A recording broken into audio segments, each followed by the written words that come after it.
नमस्कार दोस्तों, मैं हूं दीपक चौरसिया और मेरे सोशल मीडिया के मंच पर आपका स्वागत है। फेसबुक और यूट्यूब पर आपसे मिलता हूं और अब कोशिश कर रहा हूं कि कुछ ऐसे विषयों पर भी बात करूं जो सामाजिक सरोकार रखते हैं, जो आपकी और मेरी ज़िंदगी से जुड़े हुए हैं। इसीलिए मैंने कल जीएसटी के ऊपर बात की थी और आज मैं बात करने वाला हूँ ऑनलाइन गेमिंग के ऊपर। ऑनलाइन गेमिंग जो भारत में बेहद प्रचलन के अंदर है। एक अनुमान के हिसाब से लगभग 40 करोड़, सुनिएगा, 40 करोड़ लोग इस ऑनलाइन गेमिंग की आदत का शिकार है। मैं लत नहीं कहूँगा, लत और आदत में अंतर होता है। आदत ये होती है कि आप ऑनलाइन गेम खेलते हैं और लत ये होती है कि आप उसके बिना जी नहीं पाते हैं। तो 40 करोड़ लोग ऑनलाइन गेमिंग के प्लेटफॉर्म को यूज़ करते हैं। इतनी तो बड़े बड़े देशों की जनसंख्या भी नहीं है। मेरे ख्याल से इतने लोग जो हमारे यहाँ इसको यूज़ करते हैं, इसीलिए आप देखेंगे इस कंपनी का विज्ञापन, उस कंपनी का विज्ञापन, फलानी कंपनी फैंटेसी गेम खेलिए, ऑनलाइन गेम खेलिए, टीम बनाइए, रमी खेलिए, पोकर खेलिए, ई बाजी खेलिए, दुनिया भर की तमाम बातें आपको देखने को मिलती है। लेकिन सबसे पहले मैं किस्से से शुरुआत करना चाहूँगा। ये किस्सा कहाँ का है? ये आंध्र प्रदेश का है। आंध्र प्रदेश में एक शहर है विशाखापट्टनम। वहाँ पर क्या हुआ? वहाँ पर एक लड़का 16 साल का, वो गलती से ऑनलाइन गेमिंग की लत का शिकार हो गया। सबसे पहले उसने गेम कैसे खेला? उसने गेम खेला रमी, और रमी गेम खेलते खेलते उसने क्या किया कि उसने अपने पिताजी का वॉलेट उठाया, उससे 40,000 रुपये निकाले, 40,000 रुपये लोड किए और 40,000 रुपये पे वो रमी खेलने लगा। रमी खेलते खेलते उसे आदत लगी, क्योंकि क्या होता है, लत लग जाती है। एक गेम जिताते हैं, 3 हराते हैं, फिर 2 जिताते हैं, 5 हराते हैं, फिर 3 जिताते हैं, 7 हराते हैं, और इस तरह से चलता रहा और वो बहुत बड़े फाइनेंशियल बर्डन के अंदर आ गया। वो बहुत बड़े फाइनेंशियल लॉसेस के अंदर आ गया। उसने घर से इन तमाम चीज़ों को छुपा कर रखा और उसके बाद क्या होने लगा? उसके बाद उसके अंदर कई सारे बिहेवियरल चेंजेस आने लगे, यानी उसके व्यवहार के अंदर कई परिवर्तन आने लगे। कैसे परिवर्तन आने लगे मैं आपको बता दूंगा।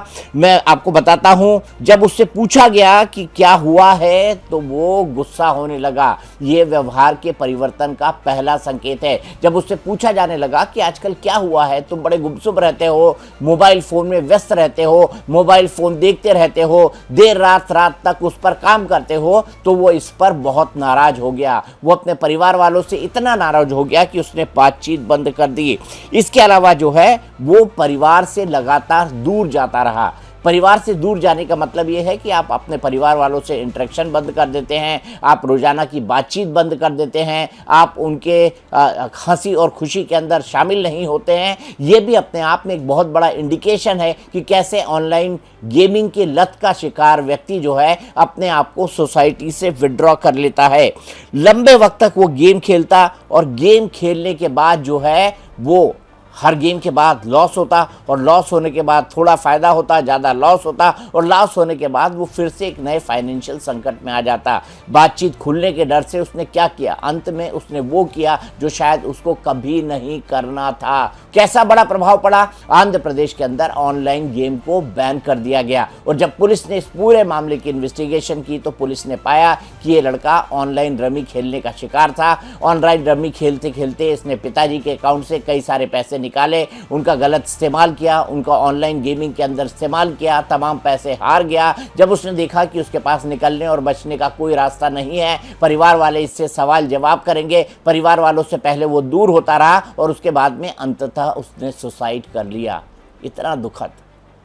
और सोचिए, ये तो मैं आपको एक केस बता रहा हूँ, ऐसे हजारों केसेस हैं जहाँ पर लत के चलते, आदत के चलते पढ़ाई में कम रुचि होने लगी, आर्थिक नुकसान होने लगा, पारिवारिक कलह बढ़ने लगी और अंत में सुसाइड हो गया। अब बच्चे ही ये कर रहे हैं ऐसा नहीं है, कई सारे वयस्क लोग जिनके परिवार के परिवार बर्बाद हो जाते हैं इन ऑनलाइन गेमिंग की वजह से। क्योंकि क्या करते हैं, वो जितना पैसा कमाते हैं एक लत लग जाती है।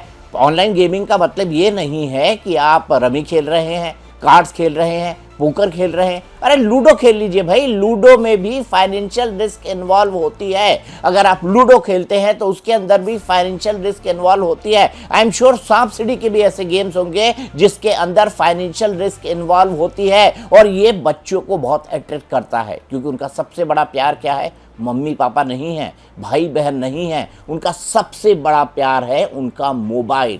और ये मोबाइल एक बेहद खतरनाक आदत है। कई सारे देशों में तो मोबाइल को भी रेगुलेट किया गया है कि बच्चों को कितने समय मोबाइल देखने दिया जाए। अब इसमें क्या सुधार होने चाहिए, क्या नहीं होने चाहिए, इसके बारे में विस्तार से बात करूंगा। लेकिन सबसे पहले होता क्या है, सबसे पहले 40 करोड़ यूजर जो है गेम कोई खेलना शुरू करते हैं, और हमारे यहाँ क्रिकेट वाले गेम खास तौर पर लोकप्रिय हैं।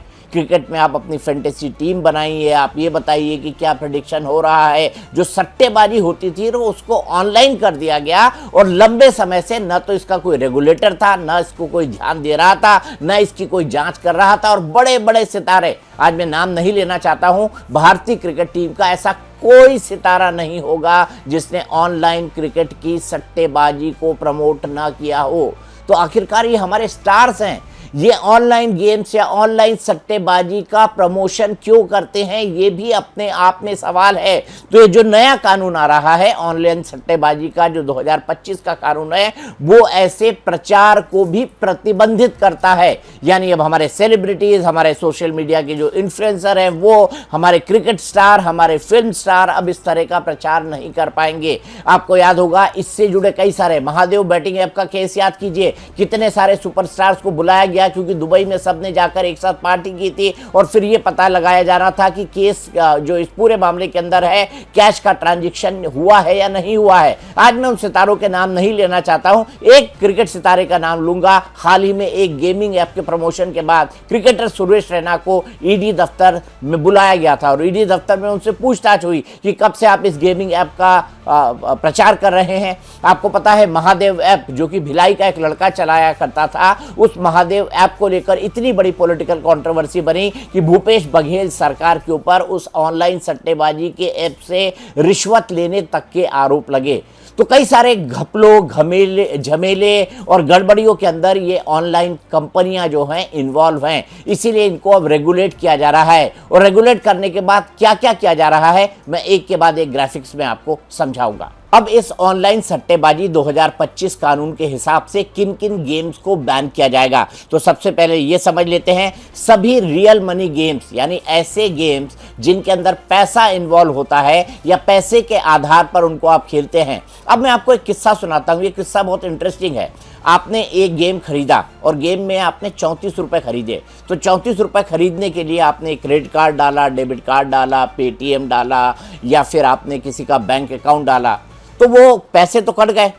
पैसे कट गए, उसके बाद आप दूसरा गेम खेलना चाहते हैं, तो एक गेम के पैसे तो कट गए, उसके बाद जैसे ही आप दूसरा गेम खेलते हैं आपके पैसे ऑटोमेटिक वहां से कट जाते हैं। तो ऑनलाइन फाइनेंशियल गेम खेलती हुई ये तमाम कंपनी इस तरह का घपला घोटाला करती थी। ये गेम्स कौन कौन से हो सकते हैं, चाहे वे कौशल आधारित यानी स्किल बेस्ड गेम्स हो या फिर चांस आधारित। अब जो कंपनियां हैं वो ये कहती हैं कि जो स्किल्ड आधारित गेम हैं उनको खिलाने की अनुमति होनी चाहिए, लेकिन इस पर मद्रास हाईकोर्ट बेहद सख्त हुआ था, इस पर सुप्रीम कोर्ट बेहद सख्त हुआ था, और ऐसी कई सारी ऑनलाइन गेमिंग कंपनियों को उन्होंने बैन कर दिया था, क्योंकि इससे कई तरह की दिक्कतें सामने आई थी। मैं आपको बताऊंगा कि गेमिंग डिसऑर्डर क्या होता है। WHO के हिसाब से गेमिंग डिसऑर्डर अपने आप में एक बहुत बड़ी बीमारी है, इसके बारे में बताऊंगा। लेकिन अब ये बता देता हूं कि कौन कौन से गेम्स बैन होने वाले हैं, जैसे फैंटेसी स्पोर्ट्स, डिजिटल रमी, ई पोकर आदि। ड्रीम 11 जैसे गेमिंग ऐप होंगे बैन। सट्टेबाजी वाले ऑनलाइन गेम्स पर प्रतिबंध लगेगा। 1400 से अधिक गेमिंग ऐप प्रतिबंधित होंगे। बैंक और ऑनलाइन पेमेंट से जुड़े लेन देन को प्रोसेस कर प्रतिबंधित किया जाएगा, यानी आगे पीछे के वित्तीय तंत्र पर भी लगाम लगेगा। अगर इस तरह के गेम्स को खेलने के लिए कोई बैंक आपका ट्रांजैक्शन करता है तो उस बैंक के ऊपर भी अब जो है रेगुलेटर की नजर होगी। रेगुलेटर कैसे काम आएगा ये मैं आपको बताता हूं। यानी आगे पीछे का वित्तीय तंत्र भी पर भी लगाम लगेगा। प्रचार और विज्ञापन भी प्रतिबंधित होगा। इस गेम का प्रचार करना, प्रोत्साहित करना, ये मैंने कहा ना, आप सेलिब्रिटीज प्रचार और प्रोत्साहन इस तरह के गेम्स का नहीं कर पाएंगे। जिन गेम को परमिट किया गया है वो गेम आप छोड़ दीजिए, इसके अलावा इन गेम्स का प्रचार और प्रसार ये सेलिब्रिटीज नहीं कर पाएंगे। ऑनलाइन गेमिंग ऐप का विज्ञापन नहीं कर पाएंगे सेलिब्रिटी। जीएसटी के नए वर्जन में ऑनलाइन गेमिंग ऐप को 40% के स्लैब में रखा जा सकता है। मतलब आने वाले समय में ऑनलाइन गेमिंग पर 28% की जगह 40% जीएसटी लगेगा। तो मैं कौन सा कह रहा हूं, कौन सा ऑनलाइन गेम चलेगा? जो पैसों पर आधारित ना हो, स्किल पर आधारित हो, वो ऑनलाइन गेम चलेगा। बाकी सब ऑनलाइन गेम बंद हो जाएंगे। अब मैं आपको सबसे बड़ी बात क्या बता रहा हूं, तो डॉक्टरों के मुताबिक, WHO के मुताबिक गेमिंग डिसऑर्डर एक बीमारी है। ये गेमिंग डिसऑर्डर बीमारी क्या करती है? ये गेमिंग डिसऑर्डर बीमारी आपको गेम खेलने की लत लगा देती है, खासतौर से पर ऐसे गेम जिसके लुभावने पुरस्कार हो। लुभावने पुरस्कार के चक्कर में आपको भी लगता है चलो एक खेला है यार, एक हार गए क्या, अगला जीत जाऊंगा। अगला जीत लिया तो बोला चलिए एक और खेल लेता हूं, वो भी जीत जाऊंगा। उसके बाद अगला खेला तो मालूम पड़ा उसके बाद लगातार 7 या 10 हार गए। कहते हैं ना, जुआ किसी का नहीं हुआ। आपने महाभारत की कहानी भी देखी है, जुए से पूरी की पूरी महाभारत हो गई। ध्रुव कीड़ा करी थी जिसमें द्रौपदी को जो है दांव पर लगा दिया गया था। मेरे हिसाब से वो एक विशुद्ध जो है पांडवों के द्वारा उठाया गया एक गलत कदम था, मैं ये मानता हूं। लेकिन उसका जस्टिफिकेशन हमारी महाभारत में कई तरह से कई प्रसंगों के अंदर दिया है। तो मैं सिर्फ यहाँ कहना चाहूँगा, जुआ किसी का नहीं हुआ। आज तक जुआ किसी का नहीं हुआ है, इसीलिए इसकी लत लग जाती है। पढ़ाई में कम रुचि होती है, आर्थिक नुकसान होता है, जो काम आप कर रहे होते हैं उसमें आपकी रुचि कम होती जाती है। ऑफिस के आवर्स आप कम कर देते हैं, ऑफिस में भी छुप छुप कर गेम खेलते हैं। स्कूल के अंदर भी अगर आपको मोबाइल ले जाने की परमिशन है, कॉलेज के अंदर मोबाइल ले जाने की परमिशन है, तो आप कॉलेज को बंक करते हैं, उसके बाद गेम खेलते हैं। और इसके चलते क्या होता है, इसके चलते धीरे धीरे आप समाज से अलग होते जाते हैं। आपके अंदर एक डिप्रेशन आने लगता है। जीतते हैं तो आपको एक तरह का खुशी मिलती है, लेकिन हारते ज़्यादा हैं, उसके बाद वो अवसाद, वो डिप्रेशन लगातार बढ़ता जाता है और आप अपनी फैमिली और आप अपने दोस्तों से लगातार कटते जाते हैं। इसके बाद जो कुछ होता है आप जानते हैं। और ऐसे मामलों में परिस्थिति सुसाइड तक पहुंच जाती है। और ऐसे कई सारे परिवार हैं जिनके साथ ये सब कुछ हुआ है। तो जुआ किसी का नहीं हुआ, आप आज ये बात समझ लीजिए। आइए आगे आपको ग्राफिक के जरिए समझाता हूं कि इस विधेयक के बाकी पॉइंट्स और हैं क्या क्या। तो आइए समझ लेते हैं किन किन गेमों पर प्रतिबंध नहीं लगेगा। ई स्पोर्ट्स यानी कॉम्पिटिटिव गेमिंग।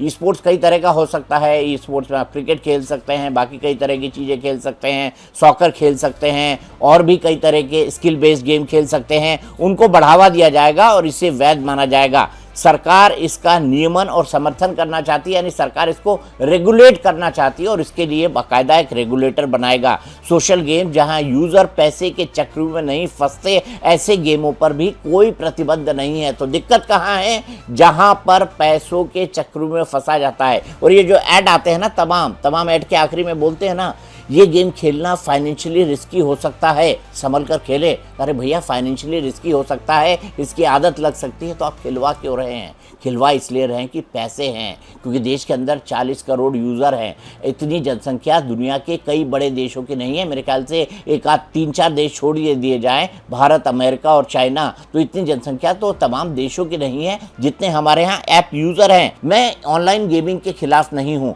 ऑनलाइन गेमिंग का अपना एक चार्म है, अपना एक महत्व है। आपने देखा होगा कि लोग आजकल बड़े बड़े वो ग्लासेस लगा कर खेलते हैं ना ऑनलाइन गेमिंग। तो ऑनलाइन गेमिंग होनी चाहिए, ऑनलाइन गेमिंग खेलनी भी चाहिए, लेकिन जुआ और सट्टेबाजी इस गेमिंग के अंदर ना हो। और ये ऐसा ना हो, ऐसा करना सरकार की जिम्मेदारी है और सरकार इसीलिए इस बिल को लेकर आई है। और आप ध्यान रखिए, मैंने कहा ना, जुआ किसी का नहीं हुआ। तो आने वाले समय में इस बात की खास ख्याल रखिए कि आप इन तमाम परिस्थितियों में न फंसे, और फंसेंगे तो मामला कहाँ तक जा सकता है मैंने आपको बताया।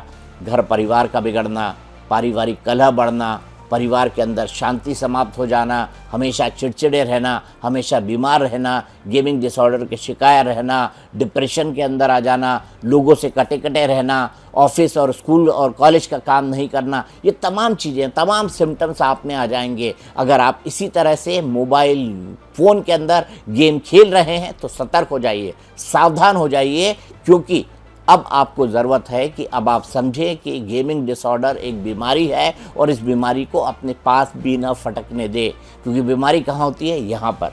और जब यहाँ पर एक बार बीमारी हो गई तो उसका ठीक होना बहुत मुश्किल हो जाता है। तो मैं यही कहूँगा, गेमिंग डिसऑर्डर से बचें, खेलें, अच्छा स्पोर्ट्स खेलें, ऑनलाइन गेम खेलें, लेकिन ऑनलाइन सट्टेबाजी में अपने आप को बर्बाद न करें, मेरी यही सलाह होगी। दोस्तों, आपको मेरा ये वीडियो कैसा लगा? अच्छा लगा, बुरा लगा, पसंद नहीं आया, जैसा भी लगा हो मुझे बताइएगा। लेकिन हाँ, ये ज़रूर आपको कहना चाहता हूँ कि मुझे पसंद कीजिए, लाइक कीजिए, अधिक से अधिक सब्सक्राइब कीजिए, ताकि मैं अपनी बातों को आप तक सही माध्यम से पहुँचा सकूँ। आज के लिए इतना ही, बहुत बहुत शुक्रिया।